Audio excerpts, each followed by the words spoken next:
Hello everyone, and welcome back to the Australian Outback and our brand new research expedition where we are setting out to research the new animals that have arrived with the Australian DLC and also to hopefully find out something new about the genetics of many of the other species that our mini pixel biology zoos have to offer. And I'm also hoping that today might be the day that as the sun rises over the horizon, we might actually get a chance to see a joey be born. I'm really excited about the kangaroos having some joeys. We're going to be sprucing up their exhibit today. Oh, look at the sunrise. Let's just take a moment to enjoy that. Just look at that. And just imagine this place getting bigger and bigger. Maybe having a tour where people could ride around on a jeep along our little outback. Be able to see all of the animals. The kangaroos hopping in their big groups in the distance. Look at those big floppy ears. What excellent ears. I wonder how good a kangaroo's hearing is. I'm actually very curious about that. How good are kangaroos? So they have very good eyesight, but only respond to moving objects. They have excellent hearing and can swivel their large ears in all directions to pick up sounds. They're very social, and they like to live in groups or mobs of at least 2 or 3 individuals and up to 100 kangaroos. So they have little tiny like personal groups of like 2 or 3. And then otherwise, they don't mind being around a few hundred others. I think we'd probably get a lot of fighting amongst our kangaroos, especially with our brand new male Alan, who is pretty proud about himself. But I do think Alan is happiest to be one male with up to 9 females.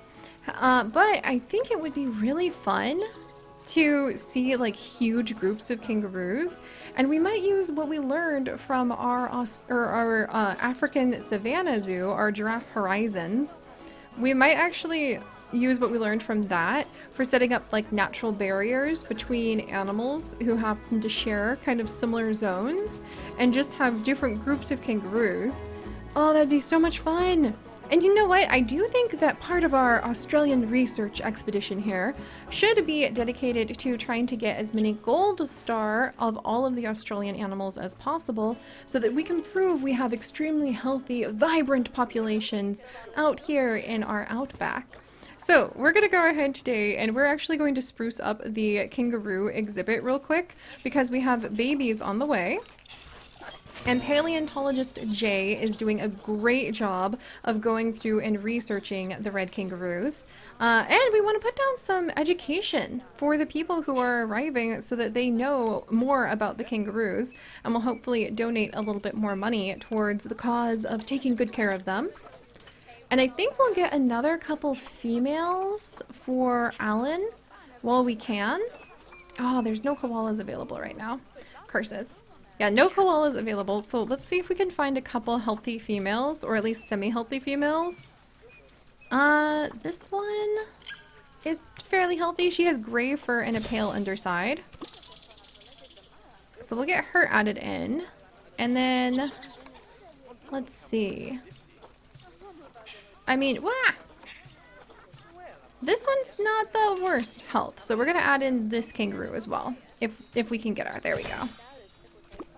There, so we have 2 new females arriving. Oh, this is so exciting. Look, our recycle expert is coming along, one of our wonderful patrons, who is now living here in our Australian outback, Dino Man. Recycle expert Dino Man is here with our brand new Katarina! Named after one of you guys. Named after Catwolf, actually. I thought I might tweak your name a little bit to be Katarina. I hope you don't mind. And oh, look at her! So she is now loose and having a great time hopping around. Oh, this is so much fun. I hope this is going to be enough room for everybody. I think it is, because Brittany's Roo Rest is a pretty big area. And then we have another female being added in right now. And this is going to be Jasmine. Here we are. Welcome, Jasmine. Oh, I'm so excited! And you know what? We probably should have Roo Wrangler Abel get a little bit more training. So we're gonna bump up his training, and I'm actually going to change what we have going on in Urtzi's house for the staff. We're going to come and change this to learning resources. While resting in the staff room, staff will learn more about their jobs, bringing their training date forward. And then let's train everybody that I think would be useful. Like definitely training Recycle Expert Dino Man right now would be super useful. And let's train our vendor, Griller Thunder, who makes those amazing bean burgers. And I don't think we need to train Paleontologist Jay right now, because he's doing a great job. He's already almost finished researching kangaroos. Like, he's got some natural talent at this. And we don't need to train up our mechanic geologist across either, because all that mechanic like across has to do is tidy up the chain link fencing now and then. That's about it. And maybe fix something if it breaks. And then let's see. I think our keeper is just like exhausted. Let's see. Exiting habitat, workload high. We might need another keeper.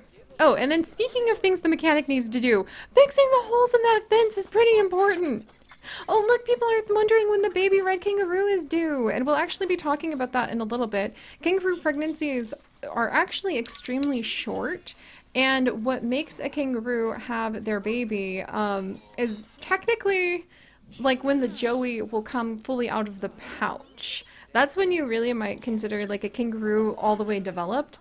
But the females are pregnant for an extremely short time before a very underdeveloped fetus will actually crawl its way from the birth canal, like at the base of her tail, up across the fur of her belly and then into her pouch, where it will latch on to one of the nipples that she's got in there, and it will grow from there. When baby kangaroos are technically born, they don't even have developed back legs. They just have tiny little stubs. They're just pink things, blind, like helpless, extremely small, and they just crawl their way into the pouch, and they do all of their developing inside of her pouch, which is why I think it's really exciting that Autumn is pregnant. Is this Autumn? Yeah. And she's going to give birth soon, because technically she has already given birth and the baby would be developing in her pouch. And normally as the baby gets older and older, you would start seeing it kind of curiously stick its little head out, and you'd see those big old floppy ears. But I think the ones here in our Planet Zoo adventures are a little shy, and they prefer to stay in there until the last moment.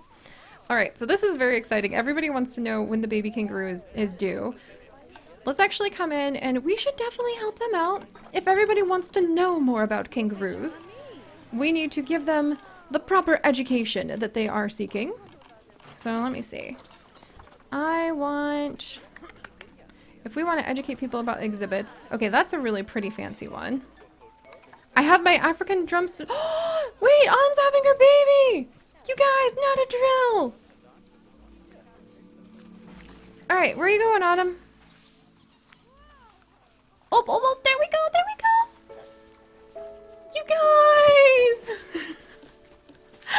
We have our very first baby, and check this out. It looks like it's actually different than its mom. Bam Bam, what a name. With pale or orange fur and pale underside versus our mom over here with gray fur and pale underside. So pale orange fur, oh, that's so cool. That's more like its dad. Oh my gosh. Okay. And this is actually going to be, instead of Bam Bam, it's going to be Dee Dee. Well, actually, my grandma was named Dee Dee, so we'll go with Cooper from Dee Dee Cooper. So we have Cooper. Welcome, little guy. Where are you? Oh, and Moon is actually pregnant now. Oh, that's so exciting. Oh my gosh. And we'll talk more about, oh, it's playing in the water, about kangaroo pregnancies as well. Did you guys know a kangaroo can actually be pregnant and have a joey inside of its pouch, and it can have a joey outside of its pouch that is still nursing from inside the pouch on the second teat as well. So basically, a female kangaroo could have a fertilized egg that she's carrying around, so she's pregnant. She could also have a joey that's developing in the pouch at the same time, because she can become pregnant while she has a joey in her pouch. And she could have a third child, a third baby joey, who is out of the pouch, but still nursing by sticking his head into the pouch and going for the other teat that the baby in the pouch, the baby who's in the pouch, its sibling, is not on, because she has two teats in her pouch, so she can support a baby out of the pouch and in the pouch. And that fertilized egg, the third baby that she'd be carrying, would actually experience something that you call embryonic diapause, where she's able to halt the development of the embryo by not sending a hormone to it that causes a relationship between it and her to cause it to develop. So she'll just carry that egg around. She'll carry the fertilized egg ready to go, ready to develop and divide into a tiny little fetus thing that will crawl its way into the pouch in the future. She'll carry that around and not let it develop, so it's kind of frozen in development until the baby leaves the pouch. And once her pouch baby leaves, then she will develop the egg that she has been carrying around for months after mating months ago. And that egg will develop into a new tiny little fetus thing that will crawl its way into her pouch and start the cycle all over again. Then she can become pregnant as soon as she has given birth and the other baby has gone into the pouch. So that blew my mind. That blew my mind that kangaroos could technically raise three of their joeys at once. With all of them still being somewhat dependent on her for nutrients and for protection and survival, and all of them still nursing to some degree or needing her body in some way, and that she could actually pause the development of the embryo. It's called embryonic diapause, and when I was doing research about red kangaroos, I learned that it happens not only in kangaroos, but wallabies actually hold the world record so far for the research we've been able to do, with being able to mate and then pause development of the fertilized egg for 11 months. So a wallaby can just stop developing the egg that it's carrying around and just send hormonal signals to like its little embryo. Don't develop, you'd be born in winter and you would die, until it can wait until a more optimal situation and a better time and season where it could raise its baby. Like, what the heck? About a third of all of the species who can do that embryonic diapause are actually from Australia, but bears also do that. Seals also do that. There are many different species of mouse that also do that. And I was just blown away because it separates the event of mating and the event of giving birth into two different things, because not having a mate as a wild animal is never really a given. You really have to hope that you can find your mate at some point. So when you find your mate, it may not be the best time to have a baby, like, you know, a couple months later. So there are species that actually, their bodies will send like signals that say, okay, we found a mate. We have the eggs, they're ready to go and become babies, but we don't think that the babies would survive because we don't have enough nutrients or it's too cold right now. So then it will hold on to those and just keep them frozen, like taking little fertilized eggs in like an in vitro fertilization clinic and keep them frozen in their bodies until it's a better time to have a baby. Like, what?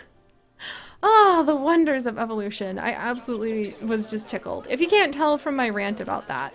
So thank you, little red kangaroos, for sending me down that long rabbit hole of research. I adore all of the research that I get to do as we study the animals that are part of our world here. And that means I want to, like, everything I just rambled into your guys' ears about, I absolutely have to force all of our guests here to go ahead and enjoy as well, because they need to learn about these things. So let me see if I can pull up a really good info board that I like. There's an Asian one. Here's like an Arctic wolf family. Oh, that's a really cute one. I like that. Little Arctic wolf family scene. Oh, this is actually a really nice one. Just kind of simple, to the point. There's music speaker boxes. Okay, this one's kind of cute. It sort of reminds me, actually, this kind of reminds me of the sort of eco-lifestyle look with like the fairy lights and the concrete and the random plants. Yeah, I mean, it doesn't fit in 100%, but it definitely fits in.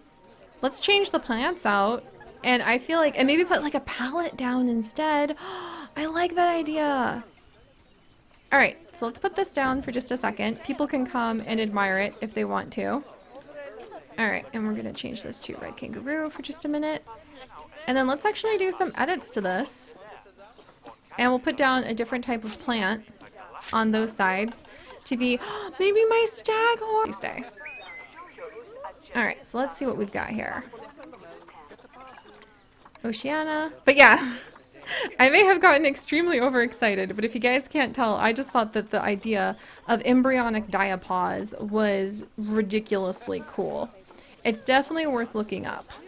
Alright, we've got, oh, these little guys are so cute. My staghorn ferns! Yes! Oh my gosh, I love these guys. They're so big. Oh my word. I'm gonna need to figure out like where to put all of those. Oh, and the wattle bushes! Now that we're finally pulling in quite a bit of money, mostly just because I have been so tickled and doing so much research that I haven't even noticed that like there's money that could be made here. Here, I think that this is actually kind of cool. Yeah. Okay, how am I gonna do this? Elephant ears could go on either side. The crimson turkey bush! I love the new plants! Every single time I get so excited about the new plants. Alright. It might be fun to put some of these on top or bottom. Like so. And then do some bird's nest and staghorns up top. The fan palm! Oh, I love these fan palms! They're so pretty! I can't wait to decorate with them everywhere too. Bracken would also fit in. But we really need to stick, I think, to the staghorn ferns. That will sort of fit, yeah. Yeah, this is better. And then maybe a large one. Oh my gosh. I love staghorn ferns. We'll do a medium one over here. They're so cool! And then maybe we'll do a few bird's nests. Do I want a few bird's nests? I think that the staghorns are perfect. We might do maybe a couple more. We're gonna save this whole thing, which is why I'm taking so much time to like make sure it's perfect. Alright, there's that one. And I'm gonna need to do more research about where staghorn ferns have come from, because I don't really know too much about, like I didn't even know they were Australian. I don't really know too much about how they develop or where they came from. I have one in my house that I like a lot. It is currently struggling fiercely under an unfortunate bug infestation from another plant we got. I hate when that happens. But I can tell you guys where I first ever discovered staghorn ferns. And I think I love them so much because I found them at a greenhouse when Chips took me on one of our very first dates. They were one of the coolest plants in the entire greenhouse, and I fell so in love with them, I offered to buy it, and unfortunately, unintentionally, deeply offended the man who ran the greenhouse because he apparently had waited for years to be able to get his staghorn fern, and he was under no circumstances going to share, was the gist of it, basically. Alright, and I think I actually like this without the palette at the back, because I think it might be a little too tricky to use the palette. So we're just going to go ahead and put this whole thing down over here. It definitely looks kind of modern, but I kind of want to keep trying to mix this modern look with the look of having the big shipping containers and kind of the shacks everywhere, and we'll just see how it goes from there. Alright, meanwhile, let's see if I can increase the distance of the speaker. Now people will learn a little bit more about our kangaroos. And we're going to copy this and put another one over here. There we go. There, I love it! And now people will learn more about the kangaroos. Very excited. And we can actually put down a couple benches over here in case people just want to like chill with the roos for a bit. Maybe admire them. There we go. There we are, and I might even put down like, oh, let's get some like nice music back here. I absolutely bet you that Thunder would have just like maybe some deep metal music for all I know playing back here to keep people really happy. I think I have my, yeah, the drum set. Alright, I don't know how I'm gonna need to like edit my drum set, but we'll remove the educational speaker. We'll go ahead and grab, let's do, ooh, Desert at Night, Birds of the Jungle. Let's do crickets. I'm sure there's cricket species in Australia. You guys are gonna need to like fill me in on that though, because it's really fun to do this since Australia is kind of a new everything for me. And it doesn't look like there is Planet Zoo, Arctic, South America. There is an Australian playlist. What? I didn't know. We need to get this down everywhere, you guys. Like, this is really important. I had no idea there was like a new Australian playlist. We're gonna spread this around so that people can enjoy listening to the sounds of whatever the Australian music is. That's really exciting. And like I told you guys, this time is going to be the devil in the details for building our research facility. Is that a didgeridoo? I think it's a didgeridoo. Oh, that's really cool. And Moon is having her baby. Yay! All right, she's already developed it in the pouch, so technically she already gave birth, if you guys remember from my speech earlier. And this is just her going through the process of having the Joey leave the pouch several months later. Oh, I see it between the grass there. Oh, I hear it tumbling to the ground. And I think this Joey is actually a little darker. No, look at her. Hello, little one. She has orange-gray fur and pale underside, so she also has a more orangey tone, kind of like her dad. I wonder how that is inherited. The genetics of everything is still really, really, really different from anything else that we've had in Planet Zoo, so I need to do more research at understanding it. Oh, the baby's coming over to Mom for licks. Are you kidding me? We have to be able to see this, guys. I need some short grass mixed in here. Because I have to be able to see this. This is just way too cute. Alright, a few pieces of long grass to replace this. A little bit of short grass, please. I just want, oh my gosh! I love it, I love it, I love it! There you go, you two. Oh, that's so precious. But alright guys, so I got very distracted talking about embryonic diapause, and then we created these really cool looking education stations that we need to sprinkle around. But I do believe that actually our vet research is 100% on these red kangaroos now. So not only do we need to get their area looking absolutely fantastic, but we need to get ourselves in either some dingoes or some koalas so that we will be able to start reforesting this side of the world with our koala forest that I want to start building. And we need to have those dingoes so that we can do research on the other of the Australian editions. Oh, the cassowaries! Why do I keep forgetting about cassowaries? I want cassowaries, like right now. Oh my gosh, that's gonna be so exciting. But alright, if you guys could, do please leave a like for our adorable little Joeys that we now have hopping in the field with all of the rest of the roos. And if you would like to join us on this and literally thousands more adventures, do please consider subscribing. But most importantly, my friends, stay curious, and I'll see you guys next time. Bye-bye.